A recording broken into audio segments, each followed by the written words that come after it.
hentikan guru. Sudah putusannya guru. Dia asbun asal bunyi. Tolong Polri bisa membuktikan omongan Deddy Mulyadi. Panggil Deddy Mulyadi, buktikan. Kalau tidak, Assalamualaikum warahmatullahi wabarakatuh. Balik lagi di channel Eka TV guys. Nah, gimana kabar kalian guys? Pastinya diberikan kesehatan, rezeki berlimpah, kelancaran segala urusan oleh Tuhan Yang Maha Kuasa. Oke, seperti biasa, info viral dan info seputaran Jabar dan daerah lain.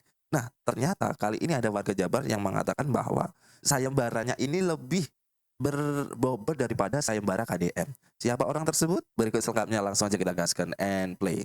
Hidup cangcut. Video di balik layar KDM jadi bahan ejekan orang-orang ini. Guru, hentikan guru.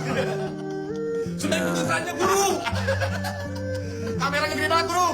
Ya memang saya kemana-mana bawa kamera, merekam setiap percakapan saya apapun dengan masyarakat. Kemudian memang saya upload di YouTube, di Facebook, di TikTok, di Instagram, betul itu. Tuh. Dan bagi saya kan nggak ada masalah melakukan Santai itu. banget KDM Lumayan kan nanggepinnya, mirip-mirip bos. biaya kontraknya dia.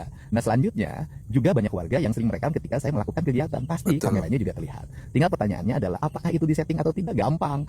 Nah nanti kalau ingin membuktikan bahwa Aki itu disetting atau tidak, gampang. Wawancara Akinya langsung. Nah, Video di balik betul, layar. langsung ditantang sama KDM tuh. Tapi dengan sangat elegan gitu loh bos. Ditantang dengan cara lu buktikan, datengin langsung itu bapak-bapaknya, aki-akinya gitu loh. Bahwa yang digarisbawahi KDM ini membuat konten pejabat yang emang eksis di media sosial itu bukan akhir-akhir ini, udah dari lama. Ketika jadi bupati gitu loh. Jadi kenapa kok sekarang ketika elektabilitasnya melejit itu kok diserang habis-habisan. Jadi emang bener sih kalau menurut gua, kalau semakin tinggi pohon semakin kencang angin yang menerjang gitu loh bos. Ya karena kayak ancaman banget gitu loh bos. Padahal masyarakat kan emang terbantu gitu loh. Dan juga banyak manfaat yang udah diberikan sama warga. Bukan 1-2 orang, bukan 10 orang, bahkan kalau menurut saya ini udah ratusan gitu loh bos. Dan emang setiap jalan orang berbeda-beda. Kalau misalkan keburukan aja nggak ada malu dipertontonkan, kenapa kebaikan nggak bisa mengungguli gitu loh? Paling nggak ngimbangin lah, supaya nggak jomplang gitu loh. Kalau misalkan ada orang yang klarifikasi cuma pakai cangcut, itu pun dianggap normal, ya kenapa gitu loh? Kenapa berbuat baik itu harus malu, harus diserang seperti ini? Apa yang salah? Kagak ada yang salah sih. Cuma menurut gua ketar-ketirnya lawan politiknya aja sih. Assalamualaikum warahmatullahi wabarakatuh. Yang mengagumi, yang mencintai dan selalu mendukung kepemimpinan Kang Deddy Mulyadi di Jawa Barat, wabil khusus masyarakat Jawa Barat 95,4% dan di luar Jawa Barat. Iya, gas kan bang, yang langsung selalu bang. mengagumi Kang Deddy Mulyadi ternyata nih, ya. Ini bocah ya yang nyenggol-nyenggol Kang Deddy Mulyadi, bahwa seolah-olah Kang Deddy Mulyadi ini pencitraan lah, settingan lah ya kan. Oh, ternyata dia itu caleg gagal dari partai PDIP. Aduh. Kirain teh bupati ya, kirain teh Ternyata nggak dipilih ternyata rakyat caleg bos. gagal. Pantes. Oh, jadi ketakutan. Partai PDIP Aduh. sama Ganjar kalah pamor sama Bapak Aing. Aduh. Masyarakat Indonesia. Aduh. Ini ada yang kebakaran jenggot sama Kang Deddy Mulyadi. Takut 2029 Kang Deddy Mulyadi jadi presiden. Karena survei memperlihatkan Kang Deddy Mulyadi sedang berada di puncak. Betul. Elektabilitasnya tinggi bos. Kira-kira melebihi dengan presiden. cara yang seperti ini PDIP makin naik apa makin anjlok? Nah, jadi ternyata seperti itu bos. Dikulik tuh sama Kang Telur. Ternyata kagak dipilih sama warga, kagak dipilih sama masyarakat. Lah yang kritik kayak gitu, bayangin kritik KDM. Yang jelas-jelas elektabilitasnya lebih tinggi daripada presiden saat ini bos. Nah tuh, ini ada yang komen gini. Yang nyinyir KDM kok banyak caleg gagal ya. Waduh. Ada lagi yaitu makin hancur. Nah gue setuju nih.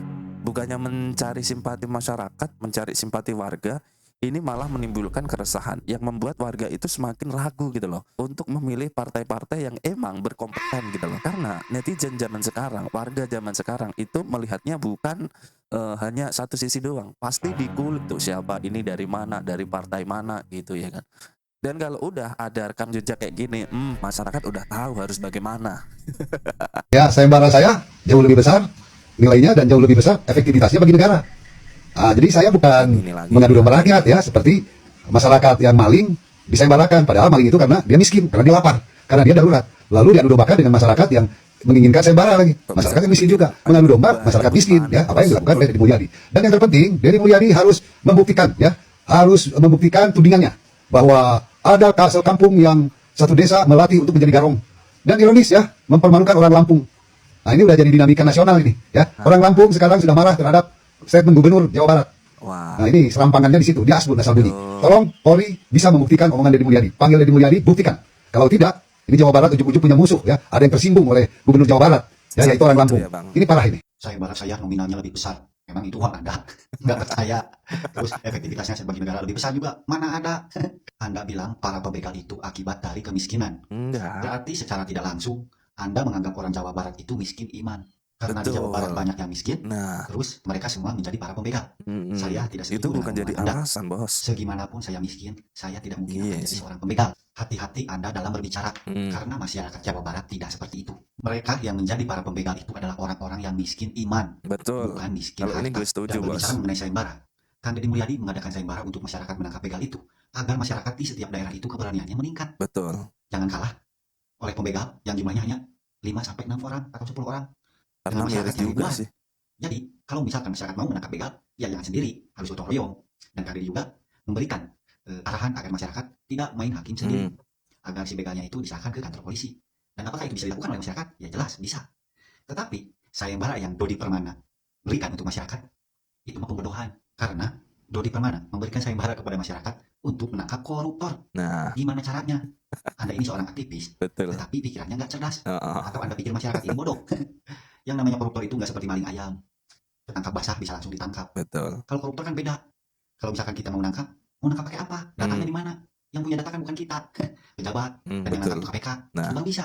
Jadi benar apa yang dikatain abangnya ini, Bos. Gue setuju karena apa? Nggak semua orang miskin itu punya alasan untuk jadi seorang pembegal, untuk jadi seorang maling. Itu adalah pilihan pikirannya sendiri gitu loh. Banyak orang yang nggak mampu, mohon maaf ya, banyak orang yang kagak makan sehari misalkan itu cuma 1 kali, tapi nggak memilih untuk begal, itu banyak. Itu bukan alasan gitu loh. Itu tinggal pilihan lo sendiri, bener. Kalau miskin iman, karena mereka nggak teguh dengan kalau membegal itu kan merugikan orang lain ya kan. Nah itu jadi kan merugikan orang lain itu berakibat nggak baik gitu loh, Bos. Kalau masalah lagi misalkan ya lebih efektif, lebih berguna bagi negara, sayembaranya si abangnya tadi yang bilang kayak gitu. Masyarakat bingung mau nanggap ini si koruptor itu bagaimana prosedurnya. Agak semua orang bisa gitu loh. Kalau maling beda. Tolong bedakan pemikirannya gitu loh, Bos. Kalau maling, setiap kita lihat aja banyak warga misalkan dikerumunin di pasar lah gitu. Ada maling, ketahuan banyak saksi, bisa ditangkap gitu loh. Dibawa ke kantor polisi. Kalau koruptor, bagaimana? Ha? Prosedurnya bagaimana? Kagak semua orang itu punya hak seperti KPK. Gimana sih? Assalamualaikum warahmatullahi wabarakatuh. Saya DJ Doni. Saya Salim Doer. Saya Cepot Kevin. Dengan ini kami ingin mengaturkan permohonan maaf kepada fans-fans KDM Karena konten kita yang sebelumnya mungkin dinilai menyinggung. menyinggung. Di konten tersebut tidak ada niatan kami untuk menjatuhkan Pak KDM. Justru kami sebenarnya bertiga adalah fans Pak KDM, support Pak KDM. KDM lovers. Kami suka sekali dengan kerja-kerja nyata Pak KDM. Cuma kami pada intinya sebenarnya kita ini trauma dengan guru-guru kami sebelumnya. Guru yang masuk gorong-gorong. Kita takut Pak KDM masuk gorong-gorong lagi Iya. seperti mall yang sebelumnya. Betul. Saya akan lawan hidup londe. Mungkin dengan ini sekali lagi kami ingin mengucapkan permohonan maaf yang sebesar-besarnya. Sebesar-besarnya. Mohon maaf izin, mohon maaf Kak. Mohon maaf guru. Siap guru. Nah, ini yang aneh gitu loh, Bos. Seolah-olah merasa paling benar dengan meminta maaf seperti itu. Dan itu secara terang-terangan, kayak agak ada rasa gimana gitu ya kan. Nah, jadi kalau klarifikasi ya klarifikasi, minta maaf. Tapi nggak kayak gini caranya, Bos. Masa ya seperti itu? Etiskah, pantaskah seperti itu kalau minta maaf? Kalau kagak niat minta maaf ya paling nggak usah sekalian bikin kontennya kayak gini gitu loh, Bos. Nggak usah sekalian klarifikasi minta maaf kalau ujung-ujungnya yang seperti ini. Nah, jadi bagaimana kita bisa percaya dengan orang-orang yang berkelakuan seperti ini? Cuma pakai jangcut minta maaf yang seperti itu, ha? Bagaimana gitu loh? Tindakan mereka itu menunjukkan bahwa omongannya itu nggak pantas dipercaya gitu loh, Bos. Gitu nggak sih maksudnya? Secara nggak langsung mereka telah menunjukkan sifat aslinya gitu loh, Bos. Padahal ini masalah konten loh.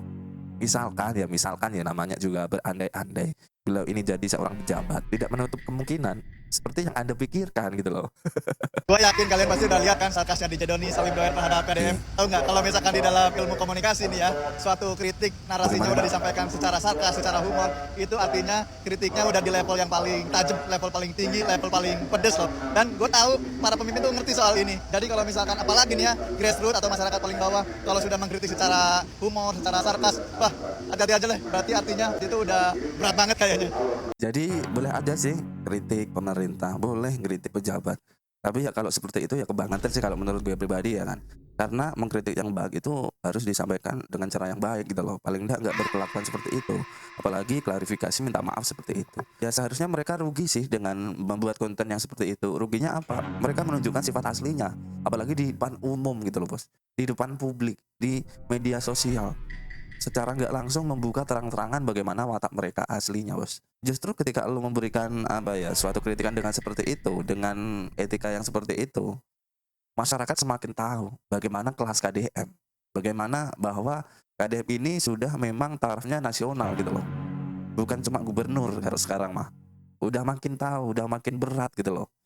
Ya yang ditakutkan ya emang lawan politiknya sih kalau seperti ini, menurut gua loh bos. Tapi kalau menurut lu bagaimana?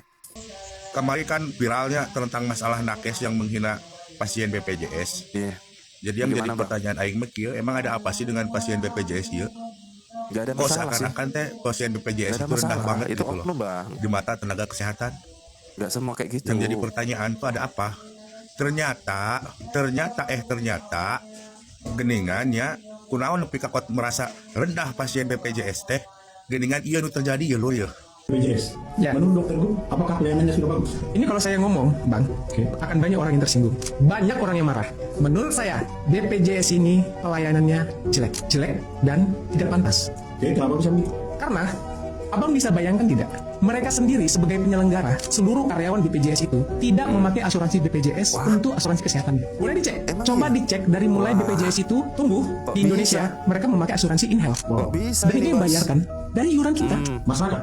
Iya, iuran masyarakat itu, masyarakat membayar iuran untuk membayar asuransi semua karyawan BPJS, Wah. sehingga mereka mendapatkan asuransi yang lebih bisa baik seperti yang itu, namanya Bos? in-health. Sementara kita dipaksa memakai BPJS. Artinya apa? Artinya mereka sendiri tidak percaya dengan Sama produk. produknya. Betul. Kumatah menurut tanggapan kalian guys, kumatah berarti lu terjadi naonna yang kudu dikritik orang teh ya naonna ya. Nah, jadi kalau menurut gue bang, gini bos.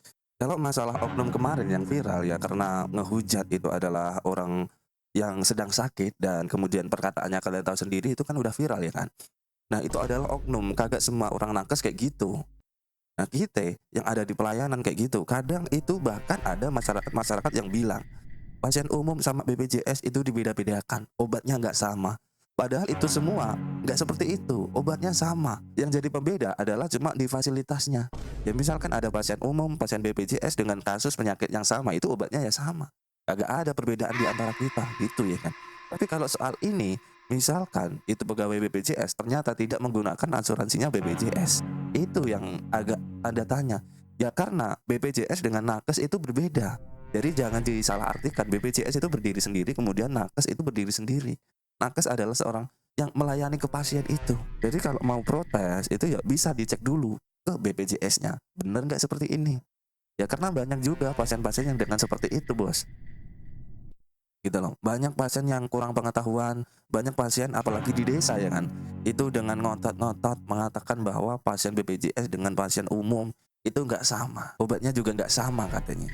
Padahal itu hoax, nggak sesuai fakta di lapangan. Gitu loh bos. Yang nggak sama adalah fasilitasnya. Ya misalkan lu BPJS tingkat berapa? Tingkat 3. Itu dengan satu ruangan misalkan berisi 5. Ya kan? Itu nggak sama dengan pasien BPJS yang tingkat 2. Itu ruangannya juga beda lagi. Kalau obatnya apapun itu asal penyakitnya sama, kalau bisa kita bandingkan ya dengan penyakit yang sama, itu ya obatnya sama bos. Agak ada perbedaan. Ketika orang berkata seperti itu, ya saya kira adalah oknum yang tidak berpikir lebih dahulu sih, langsung dengar informasi yang seperti ini ditelan mentah-mentah, kagak diselidiki dulu. Nah gitu, padahal nakes kan bukan cuma satu, bukan cuma oknum yang lagi viral ini bos. gitu. Banyak kok nakes yang emang sesuai dengan prosedur, sesuai dengan SOP. Kasus yang sedang ramai sekarang ini katanya masalah Kang Deddy bilang banyak begal dari Lampung. Nah, ini ada juga yang protes dari Lampung kayaknya ya, katanya tidak suka dibilang bahwa banyaknya orang suku Lampung katanya. Soalnya tidak semua orang Lampung itu begal. Nanti gimana dicap bahwa Lampung itu banyaknya begal. Mungkin kedepannya akan susah cari kerja. Mungkin yang pacaran sama orang Lampung tidak mau, mungkin orang lain gitu maksudnya. Tapi yang dimaksud Kang Deddy Mulyadi itu bukan suku Lampung, tapi banyaknya KTP-nya asalnya dari Lampung. Ya Bang ya. Dan di Lampung juga kan banyak juga suku-suku dari Jawa Barat, ada yang dari provinsi lain, ada yang transmigrasi ya. Transmigrasi banyak. Ada suku Jawa, suku Sunda banyak. Jadi walaupun suku Jawa atau Sunda itu mereka saking lamanya sudah transmigrasi di Lampung, itu pasti KTP-nya Lampung. Jadi Kang Deddy tidak bilang bahwa suku Lampung bukan, tapi banyaknya dari Lampung. Jadi bukan berarti itu dari Lampung bukan orang suku Lampung, bukan. Tapi dari Lampung. Artinya berarti menyangkut ya seprovinsi. Itu pun di dalamnya banyak orang Jawa, orang Sunda, Jawa Barat banyak. Jadi mungkin maksudnya bukan menyinggung bahwa itu begal itu dari suku Lampung, bukan. Dan kenyataannya pun banyak memang dari Lampung ya. Dari Lampung banyaknya pas KTP-nya itu, dan Kang Deddy pun kadang-kadang pun tidak mungkin sembarangan ngomong bicara. Ya. Nah, jadi kok bisa tersinggung dengan pernyataan yang seperti itu, Bos? Kebetulan yang ditangkap dari Lampung gitu loh. Kenapa orang selampung itu kagak terima? Padahal itu kan oknum, kagak semua orang seperti itu. Nah, kemudian ini ada komentar dari warganet dari Lampung. Saya warga Lampung tidak tersinggung. KDM menyatakan bukan suku Lampung, maksudnya dari Provinsi Lampung, KDM RI 1 ke depan. Nah, ini malah ngedukung apa yang dikatakan KDM. Gue setuju. Jadi tidak tidak diartikan bahwa semua orang yang dari Lampung itu berperilaku seperti itu, Bos. Nggak gitu maksudnya. Ya kebetulan yang ditangkap itu adalah dari Lampung. Kebetulan itu. Ya terus misalkan ada orang berbuat seperti itu kemudian dari Lampung, kok dari Lampung, dari Jawa aja dah. Masa nggak disebutkan dari mana? Kan begitu ya kan. Masa kayak gini bisa tersinggung? Padahal kan bukan lo yang lakuin. Kalau bukan lo yang lakuin ya diam aja gitu loh. Emang bukan gue kok, kan gitu simpelnya, Bos. Tapi kenapa kok lo tersinggung? Kok aneh gitu loh, Bos. Ya karena emang faktanya seperti itu, yang ditangkap pas dari Lampung. Bukan mengatakan dari semua suku Lampung, semua orang Lampung. Kan nggak gitu ya kan. Bahkan ketika orang Jawa pun dikatakan Jawa hama, itu orang Jawa diam-diam baik. Karena yang misalkan orang yang ngatain itu ketemu orang Jawa, yang ketemu orang Jawa satu. Nggak semua orang kayak gitu. Pokoknya hari ini kita bahagia. Oke guys, cukup sekian video kali ini. Mohon maaf kalau ada salah kata, salah ucap di video ini. Wassalamualaikum warahmatullahi wabarakatuh. Sampai jumpa di video selanjutnya dan bye-bye.